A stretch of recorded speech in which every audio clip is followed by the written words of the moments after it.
You are not going to leave this table until you sign." My father's voice wasn't raised, but it carried a weight that made the crystal glasses on the dining table seem to tremble slightly. The scent of fresh pine and expensive red wine hung in the air, but underneath it was something sharper, something metallic, fear, or maybe that was just what I was tasting. Christmas Eve dinner at the Vance estate had never really been about family. It was about performance, and tonight I was the centerpiece of the show. My father, Richard, leaned back in his chair with the calm confidence of someone who believed the outcome was already decided. His eyes were cold, steady, watching me like a chess player waiting for a predictable move. Beside him, my mother Cynthia twisted her pearl necklace again and again between her fingers. Her eyes darted between us, nervous and restless like a bird trapped inside a glass cage. Across the table, my younger sister Brittany sat with a satisfied little smile. She was already celebrating. They had orchestrated everything perfectly. The ultimatum was simple. Sign away my rights to the family land trust, the only thing my grandmother had ever left specifically to me, or walk out of the house tonight with nothing but the clothes I was wearing.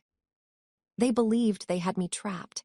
In their minds, I was still the same person I had been years ago, the failed artist.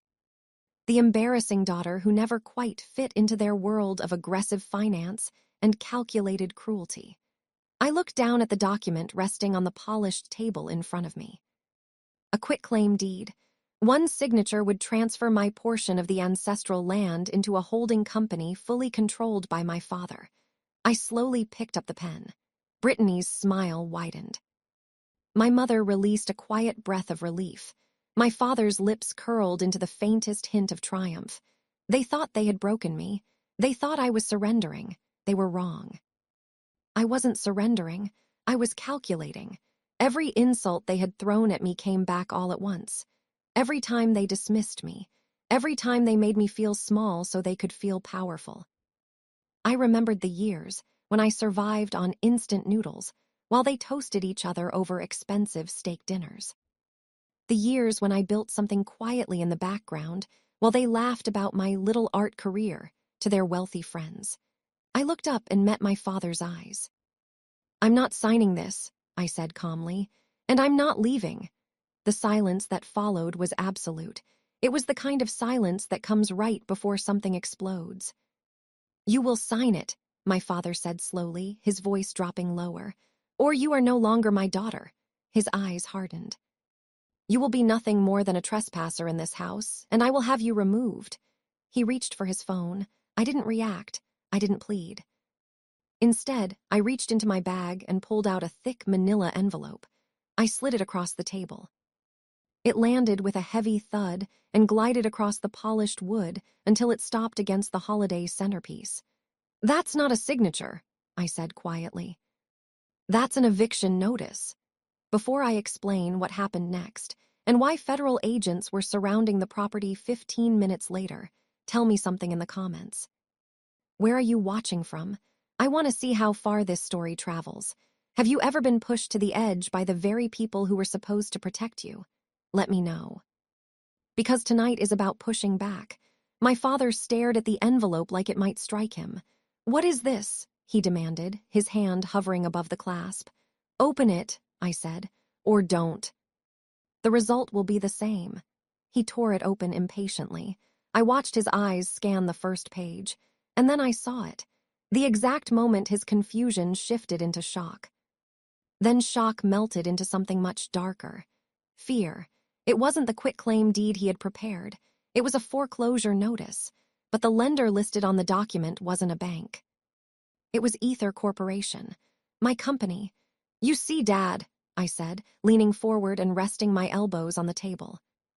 "You didn't know that I founded Ether Corp 5 years ago.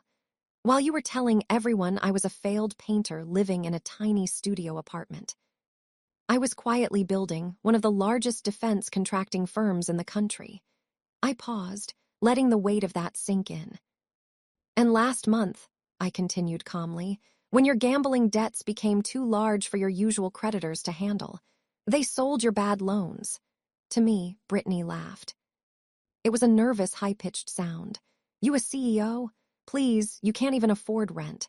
Check your email, Brittany, I said, not taking my eyes off my father. My sister rolled her eyes, pulled out her phone, and tapped the screen. I watched her face. It went from smug to slack in 3 seconds flat. You see, I continued, my voice calm and level. Etha Corp also acquired the boutique financial firm you work for this morning. As the new owner, I ordered an immediate audit. We found the embezzlement. You're fired, Brittany. Effective immediately, and my legal team is already drafting the charges. She dropped her phone. It clattered onto her china plate, cracking the porcelain. My mother made a small choking sound. Alexis, what are you doing? This is your family. No, I said. This is a business transaction, and you are in default. I stood up and walked to the window, looking out at the snow falling on the expansive lawn. This house. It's held by a shell company that was part of the assets I acquired. Under the terms of the corporate housing agreement, you signed to hide your assets from the IRS. This property is for employees only. Since I just fired all of you from your respective positions in my subsidiary companies, your right to occupancy has been terminated. You are trespassing. I turned back to face them. They looked like statues frozen in a tableau of ruin. My father was purple with rage, but he couldn't speak. The papers in his hand were shaking. My mother was weeping silently, ruining her expensive makeup. Brittany looked like she was going to be sick. It was the most beautiful thing I had ever seen. You have 10 minutes to gather your personal effects and leave, I said, checking my watch. Security is already at the gate to escort you off the premises. Don't take anything valuable. It belongs to the company now. I turned my back on them and started to walk toward the door. I felt a surge of triumph, hot and intoxicating. I had won. I had flipped the board. I had taken back everything they had stolen from me. My dignity, my agency, my power. I reached for the door handle, ready to walk out into the cold night air as a free woman. I thought it was over. I was wrong. I had just walked into the real trap. I reached for the heavy brass handle, my fingers inches from cold metal when a hand slammed against the wood right beside my head. The sound cracked through the room like a gunshot. I didn't flinch, but I stopped. I turned slowly. My father was standing there. His face flushed a deep, ugly red, his chest heaving. He wasn't the broken man I had seen 10 seconds ago. He was the tyrant I remembered from my childhood. The man who used fear as currency. You think you can just walk out of here? He hissed, leaning in so close I could smell the stale wine on his breath. You think you can destroy this family and just waltz away? I stepped back, creating space. I'm not destroying anything, Richard. I'm repossessing my property. Now move. He didn't move. Instead, he locked the deadbolt. The click echoed in the silent foyer. Trevor, Brittany's fiancé, stepped forward. He adjusted his silk tie, his expression shifting from shock to a predator's calm. The law is funny about possession, Alexis, he said, his voice smooth and practiced. You might own the paper, but possession is 9-10 of the law, and right now you are on private property, making threats and behaving erratically. I felt a prickle of warning at the base of my neck. This wasn't just anger, this was a script. They had rehearsed this. What are you talking about? I asked, my muscles tensing, and then the performance began. My mother, who had been weeping into a napkin moments ago, suddenly let out a shriek that could have shattered glass. My necklace, she screamed, clutching her throat. The diamond necklace. It's gone. She looked at me, her eyes wide with faint horror. She took it. I saw her near the coat rack. She took the heirloom necklace. It was clumsy theater. Desperate and raw, but they committed to it with terrifying intensity. Brittany pointed a shaking finger at me. I saw her, too. She put it in her pocket when she came in. I stared at them, fascinated by the sheer audacity. The necklace in question was a vintage piece my grandmother had supposedly left to my mother, insured for $500,000. It was their financial safety net, the one thing they hadn't sold yet. Empty your pockets, my father commanded, holding out his hand. I laughed. It was a cold, dry sound. You have got to be kidding me. I'm not playing this game. Trevor pulled out his phone. "I'm dialing 911, he announced, his thumb hovering over the screen. Grand larceny. Theft of property valued over $500,000. In this state, that carries a mandatory minimum sentence. Unless," he paused, a cruel smile playing on his lips. "Unless you sign that quick claim deed right now and maybe transfer those acquisition rights back to your father. We might be persuaded to drop the charges if you show remorse." It hit me then the true depth of their depravity. This wasn't just a reaction to my eviction notice. They had planned this. They had invited me here tonight not just to bully me into signing, but to frame me if I refused. It was a win-win for them. Either I signed over my inheritance, or I went to prison, and they collected the insurance money on the stolen necklace. My mother lunged forward before I could react, shoving her hand into the deep pocket of my wool coat. I tried to push her away, but my father grabbed my arms, pinning them to my sides. I felt her hand rummage, then withdraw triumphantly. A stream of diamonds dangled from her fist, catching the chandelier light. "I found it," she sobbed, turning to Trevor. "She stole it. She tried to steal our legacy." I looked at my mother's face. There was no shame there. No hesitation, only a twisted kind of relief.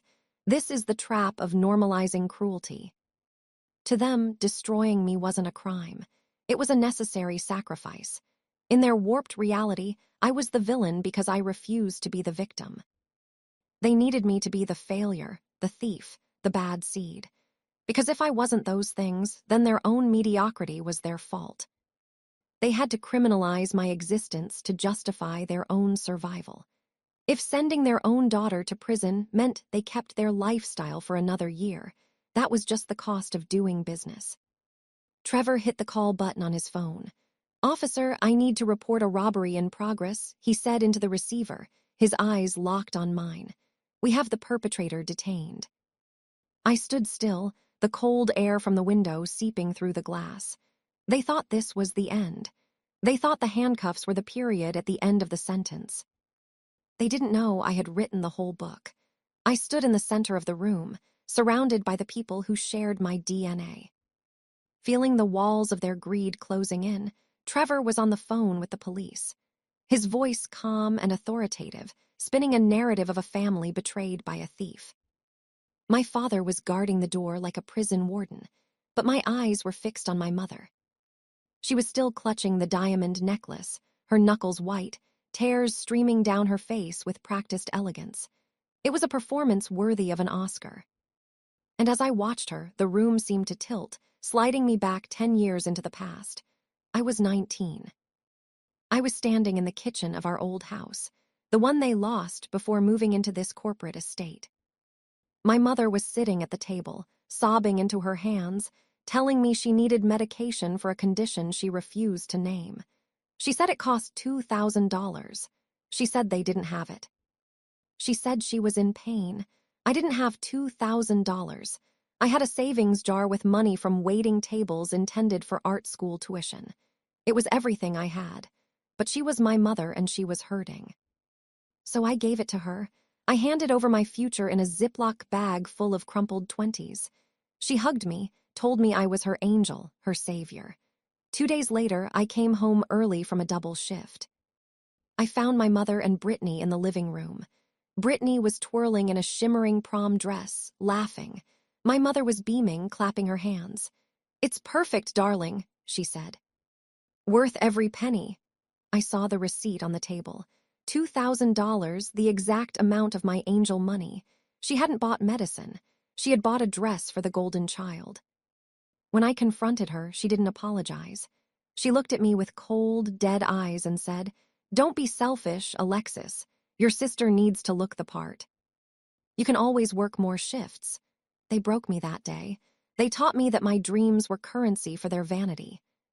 But as I looked at my mother now, 10 years later, holding the necklace she had planted on me, I didn't feel broken. I felt a cold, hard clarity settling in my chest like ice. The girl who gave up her tuition money was gone. The woman standing before them was the CEO of a defense contractor, and she knew exactly how to handle a hostile asset. "Mom," I said, my voice slicing through the theatrical sobbing. You're really going to do this? You're going to send your own daughter to prison for a grand larceny charge that carries 10 years just to keep up appearances. Cynthia stopped crying instantly. She lowered the necklace, her face smoothing into a mask of stone. You owe us this, Alexis, she hissed. We gave you life. If you can't be successful, if you can't bring value to this family, then you can at least be the sacrifice that saves it. We need that insurance money, and we need you out of the way before you ruin Brittany's wedding with your poverty. There it was, the naked truth. I wasn't a person to them. I was a resource. When I had money, they took it. When I had nothing, they tried to harvest me for parts. You think I owe you my life? I asked, a dark amusement bubbling up. You think because you birthed me, you owe me? It's a debt you can never repay. My father growled from the door. Actually, I said, I think the debt has been settled. I looked at each of them in turn. My father the tyrant, my mother the parasite, my sister the beneficiary, and Trevor the enforcer. You spent years draining me dry. You thought the well was bottomless. But you forgot one thing about digging holes, Mother. Eventually, you dig deep enough to hit something hard, something that doesn't break. I stopped looking at them as family. In that moment, they ceased to be my parents and my sister. They became targets. They became liabilities, and I knew exactly how to liquidate them. Trevor ended the call with a satisfied click of his tongue. The police are 5 minutes out, he announced, sliding his phone back into his pocket. And luckily for us, Sheriff Miller is on duty tonight. He and your father go way back. Golf buddies, I believe, he smirked at Richard, who nodded, the color returning to his face. The fear was gone, replaced by the ugly confidence of men who knew the system was rigged in their favor. They thought they had won. They thought the local badge coming up the driveway was the ultimate authority. I didn't argue. I didn't try to run. I simply backed up until my shoulders touched the cool plaster of the wall. I raised my left wrist. A single tap on the sapphire face of my smartwatch initiated the sequence. The screen pulsed once a silent digital heartbeat. ETHA protocol engaged. It wasn't a panic button. It was a summons. You can stop checking your watch, Alexis. Brittany sneered, wiping her eyes. No one is coming to save you. Your little artist friends can't help you now. I looked at my sister. Really looked at her. She was standing in a house she no longer had the right to occupy, wearing clothes bought with embezzled funds, mocking the woman who now owned the debt on her entire existence. You're right, Brittany, I said, my voice dangerously calm. My friends aren't coming. My security team is, and they don't paint landscapes, Trevor laughed. A dry barking sound. Your security team, what? A couple of mall cops. Alexis, give it up. You're trying to bluff a room full of sharks. Sheriff Miller isn't going to care about your delusions of grandeur. He's going to see the stolen necklace. He's going to see the deed you tried to force your father to sign, and he's going to cuff you. You're relying on local corruption, Trevor.